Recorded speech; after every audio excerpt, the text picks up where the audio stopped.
Fala galera, tô testando um novo formato de vídeo que é a gente analisar conteúdos de empreendedores e casos de sucesso na gringa. Eu achei esse post aqui desse rapaz chamado Agnext, é um empreendedor solo faturando $20 mil por mês com 0 ads, 0 funcionários e ele compartilha exatamente o que funciona e o que não funciona. Então eu quero trazer para vocês a minha visão sobre esse post e comentar em cima das estratégias que ele usou pra gente ver o que faz sentido usar no Brasil, o que não faz sentido, quais são os desafios, quais são os cenários que a gente pode se inspirar para trazer para o nosso país e tropicalizar. E é um vídeo bem direto ao ponto, bem pragmático. Então, se você hoje tem uma ideia de um SaaS, ou está construindo seu micro SaaS, ou já tem um SaaS e precisa refletir um pouco, então esse vídeo é para você, ele vai te dar uma boa ideia e a gente também pode estudar outros casos em conjunto, beleza? Então, partiu pro vídeo de hoje.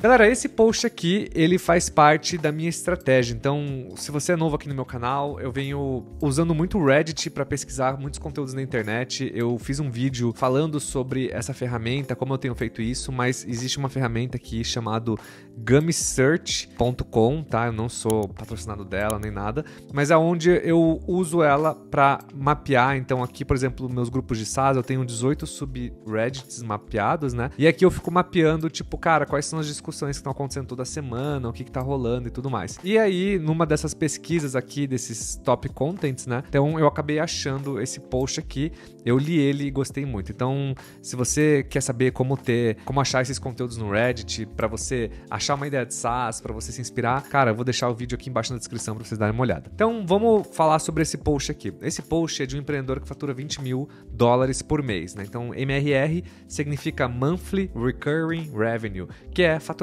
recorrente mensal no bom e velho brasileiro. A forma como ele fez, ele explica certinho. Ele falou que é um playbook e ele diz o seguinte, né?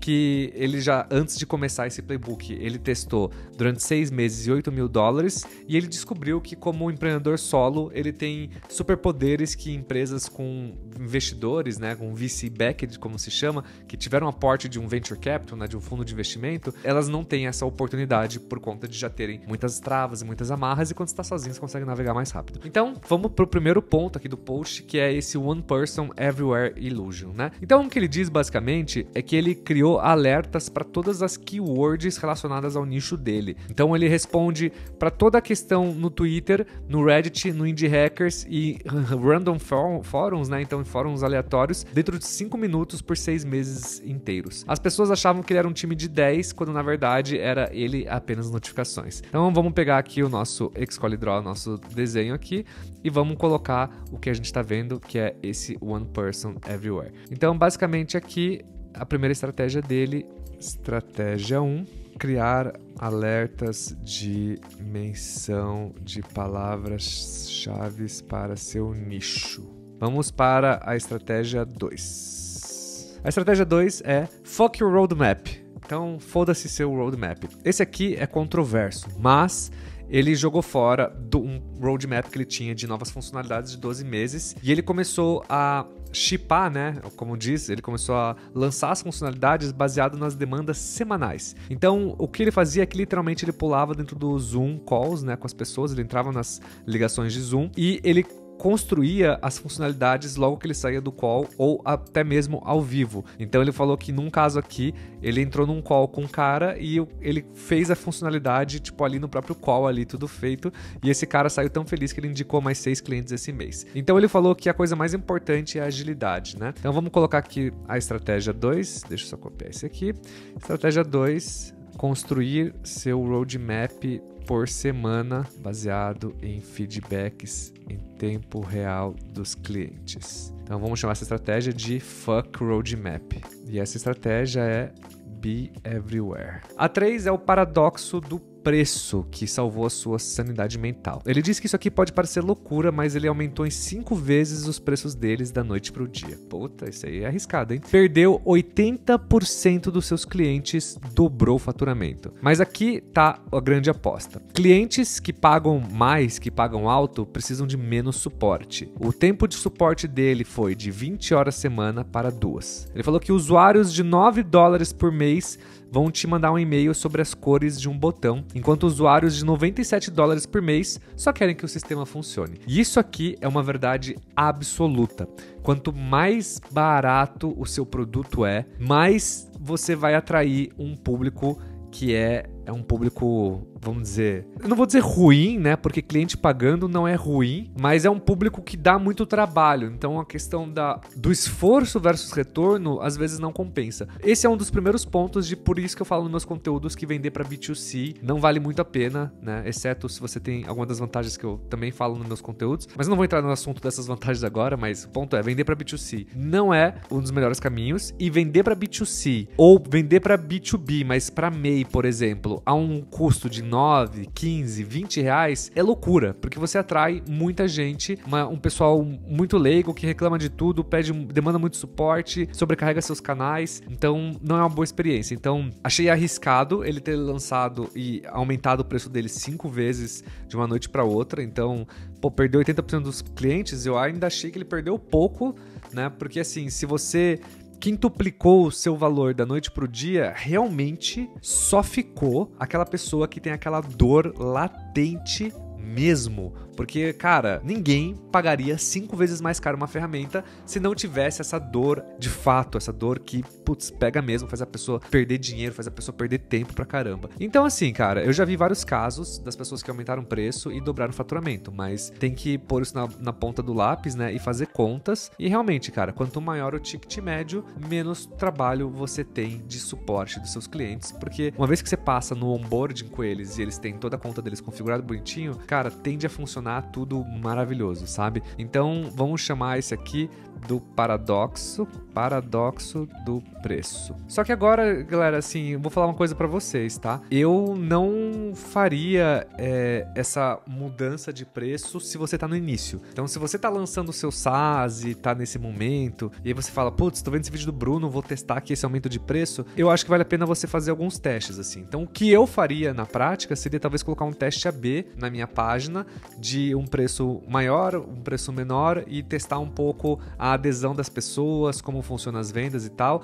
Ou, se você não quiser se expor, né, em ter 2 preços diferentes, o que você pode fazer é subir o preço por um mês e testar, né? Então você metrifica os últimos 45, 60 dias de vendas da sua plataforma, né? Se você tiver alguma, e depois você muda o preço e vê como vai continuar vendendo, se vai continuar vendendo, se vai aumentar faturamento, se vai aumentar churn, como vai fazer. Os clientes que já compraram no preço anterior, você nem mexe neles, não precisa nem avisar os caras que você está mudando o preço, só sobe o preço da página para testar com novos leads para ver como vai performar. Opa, rápida pausa para falar do patrocinador do vídeo de hoje, porque sem ele esse vídeo não ia ser possível. Galera, quero apresentar para vocês o Crispy, que é essa ferramenta omnichannel aqui maravilhosa. Eu uso há mais de um ano, super recomendo. E eu quero falar sobre uma dor específica. Se você hoje precisa de um CRM e uma plataforma de e-mail marketing e uma plataforma, na verdade, que tenha tudo incluso, conexão com todas as redes sociais e fazer tudo, eu recomendo demais o Crispy que está aqui na sua tela. Ao criar uma conta no Crispy, vocês têm a possibilidade de ir aqui em campanhas e criar todas as campanhas que você quiser plugar. Tanto as campanhas automatizadas, como as campanhas on demand, que você pode enviar transacionalmente. Eu já disparei mais de 10 mil e-mails em 60 campanhas diferentes pelo Crispy e funciona maravilhosamente. O Crispy, ele é redondinho e ainda, além de ele plugar todas as respostas no único lugar, eu ainda plugo todas as minhas redes sociais e faço o disparo por API do WhatsApp oficial também. Se você não conhece o Crispy e precisa de uma plataforma que tenha tudo integrado de uma única vez, eu recomendo eles sem pensar 2 vezes, beleza? Então, de volta pro vídeo de hoje. Agora vamos falar sobre The Boring Marketing Goldmine, então a mina de ouro do marketing entediante. Então ele falou que enquanto todo mundo tenta ir viral no TikTok, ele falou que fez a coisa menos sexy possível. Ele escreveu 200 posts de blog respondendo as perguntas dos clientes dele às 3 horas da tarde numa quinta-feira. Perguntas como, por exemplo, como exportar CSV do competidor? Funcionalidade específica não está funcionando. E agora ele falou que recebe em torno de 50 sign-ups, de 50 cadastros novos por mês no piloto automático. E tem ficado assim nos últimos 8 meses. Então, basicamente, o que ele fez? Ele mapeou as palavras-chave de cauda longa do nicho dele e ele criou posts no blog dele exatamente com essas palavras que ele mapeou. Então, assim, o que ele fez? Ele digitou, né? Então, vamos tentar adivinhar qual que é a solução dele aqui. Eu acho que ele não fala. Ele não menciona qual que é o SaaS dele aqui. Porque senão a galera associa com propaganda, né? Então, ele não pôs, ele fez certo. Mas, então, provavelmente ele tem alguma plataforma que dê para exportar CSV, né? Então, ele coloca aqui, né? How to export CSV from... E aí, ele usa esse modelo de pesquisa para ver as respostas e criar também os posts dele. Ele provavelmente Provavelmente também deve utilizar essa plataforma Ahrefs, eu não sei como se fala o nome dela, Ahrefs. E também tem a SEMrush, também, que é uma outra conhecida que você pode usar. Então você pode usar essas duas plataformas para mapear essas palavras-chave e tudo mais, né? Então ele provavelmente mapeou e criou posts no blog. E aqui eu vou fazer uma pequena propaganda para um microsas da nossa comunidade, de um amigo meu, que é o Thiago Costa, que ele tem uma ferramenta chamada Automaticals, né? Então se escreve Automaticals. E Automaticals ela é bem legal porque eu uso ela no meu microsas e você consegue criar vários posts para o seu blog, né? Então, no caso, como eu já tenho essa ferramenta, eu vou até mostrar para vocês na prática, não que isso seja uma publi aí, o Thiago não tá me pagando nada, mas como é uma estratégia que funciona e tem um SaaS na nossa comunidade que eu posso apoiar, claramente eu vou apoiar ele aqui, né? Então, quando você vem aqui, por exemplo, e posta os conteúdos, aqui eu já postei alguns conteúdos, ele já mostra aqui o desempenho desses conteúdos. E hoje o Google é responsável por gerar pelo menos 10% de leads para o meu site através de SEO, né? Aqui, ó, com os posts que eu criei na Automáticos, eu já comecei a ranquear aqui, já tô tendo quase 1000 cliques por mês, 8.000 impressões. Então tem sido bem legal, assim, a experiência, né? Eu gosto muito da ferramenta do Thiago, tá? Voltando, vamos chamar esse boring marketing, né? É fazer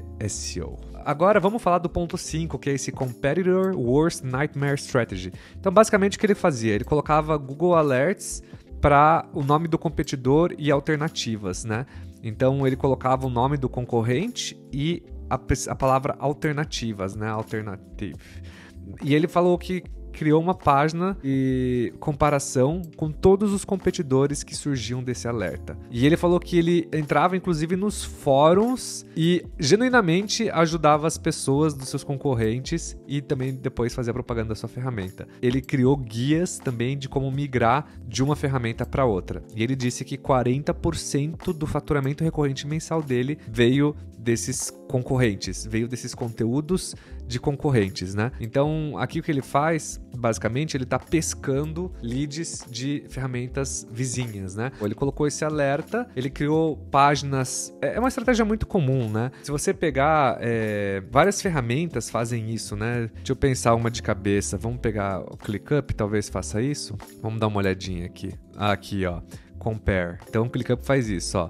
Versus Monday, versus Notion, versus Asana, Gira, Trello, Slack. Então, a maioria das empresas de SaaS fazem isso, eles criam landing pages para comparar tipo as ferramentas, né? Isso aqui ajuda bastante no SEO. Então, basicamente o que ele fez foi fazer essas ferramentas de comparação e também entrar nos fóruns, ou você também pode entrar aqui no Brasil nos marketplaces, né, de review e, cara, falar da sua ferramenta, fingir que é um cliente, indicar a sua ferramenta. No caso, o que ele fez foi que ele entrou nos fóruns e genuinamente ajudou as pessoas, né? Acho isso muito curioso, assim, essa estratégia. Eu nunca fiz ela, não conheço ninguém que tenha feito sobre você entrar em fóruns e ajudar, mas, cara, deu certo e representa 40% do MRR dele. Mas eu acho que independente desse trabalho de formiga de entrar em fóruns e marketplaces, eu acho de novo que o que deu certo, a grande sacada, foi ele ter criado esses Google Alerts, mapeado um monte de concorrência e ter feito landing pages em cima dessas concorrências comparando as ferramentas, né? Então esse é o grande resumo. Então a estratégia 5 é criar landing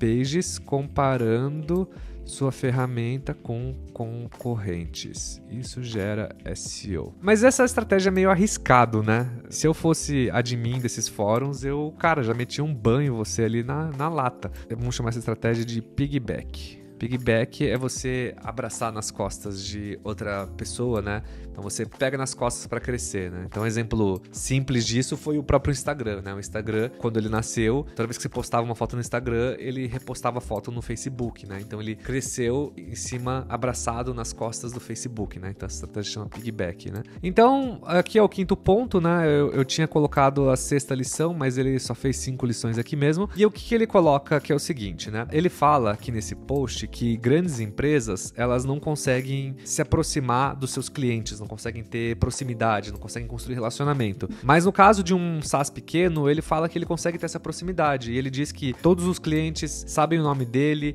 todas as funcionalidades que foram requisitadas recebem um vídeo no Loom de uma resposta, mesmo se é um não que ele diz. Todo cliente que dá churn recebe um e-mail pessoal dele perguntando o que ele poderia ter feito melhor. E ele reforça, assim, que grandes empresas, né, empresas maiores não podem fazer isso e que os times de suporte não sabem nem quem é o CTO e, nesse caso, você é o CTO. Então, as pessoas estão falando direto com o CTO, né? Outro ponto que ele diz é que você tem que falar de verdade com as pessoas. O problema de ads é que você tem que ficar toda hora alimentando esses ads, fazendo novos criativos, novos testes AB, otimizando landing pages, colocando tracking de pixels, criando as janelas de atribuição, e é quase um trabalho em tempo integral. Então ele diz que sabe o que você deveria estar fazendo em vez de fazer ads, né? Você deveria estar criando coisas que têm um efeito composto enquanto você dorme, né? Então, o que ele diz é que você tem que ser criativo aqui, né? Então, de vez você ficar fazendo só ads, que inclusive eu acho ads no Brasil muito funcional para SaaS, então eu recomendo demais que ads seja um dos principais canais para SaaS. Ele diz que você tem que estar construindo coisas que sejam exponenciais, ferramentas gratuitas, coisas que você possa criar e que com o tempo ela vai crescendo. Por isso que se você olhar as lições dele aqui, a grande parte das lições dele se focou em SEO e em cauda longa, né? Inclusive eu tenho um vídeo no meu YouTube, literalmente se chama Como Construir um Micro SaaS de Cauda Longa. Então eu tenho um vídeo aqui, ó, passo a passo para construir um micro SaaS de cauda longa de SEO. Também vou deixar esse vídeo aqui embaixo para vocês assistirem, é um vídeo que tem quase 3 anos já, e ele se foca muito em SEO, porque ele achou um nicho que ele tem muita concorrência, ele subiu os preços para diminuir a barreira de entrada, porque provavelmente estava vindo muito lead orgânico e muito lead dos fóruns que ele estava sempre participando, né? Então a moral da história é que dar cara a tapa na internet gera leads para o seu negócio. A moral é que você criar páginas e se focar em SEO, principalmente de cauda longa, gera bons negócios.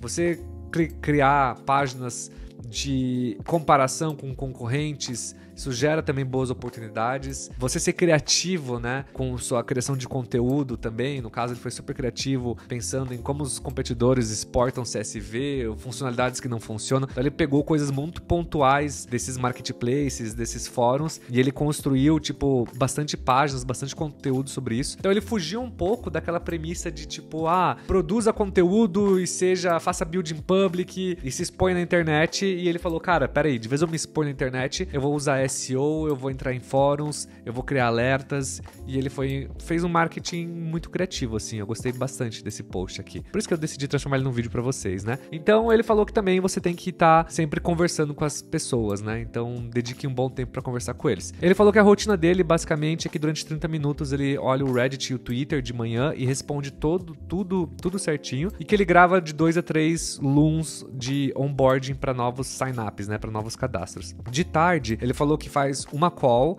então, com o cliente, então todo dia uma call com o cliente, e ele tenta fazer lançamento de novas funcionalidades de tarde. Final da tarde para noite, ele escreve uma peça de conteúdo, seja um blog, seja um Twitter, qualquer coisa. Então ele falou que não tem nenhuma automação, não tem nenhuma virtual assistance, não tem nenhum growth hack, né? E que ainda, inclusive, ele tira 2 dias para surfar e desliga totalmente nos finais de semana. Então, galera, acho que a moral da história é: façam SEO, se foquem em nicho, tentem ser criativos, tentem ser enxutos. Para você montar um negócio de $20 mil de faturamento recorrente, você pode usar os fóruns, pode usar a internet, basta você estar presente, escutar seus clientes.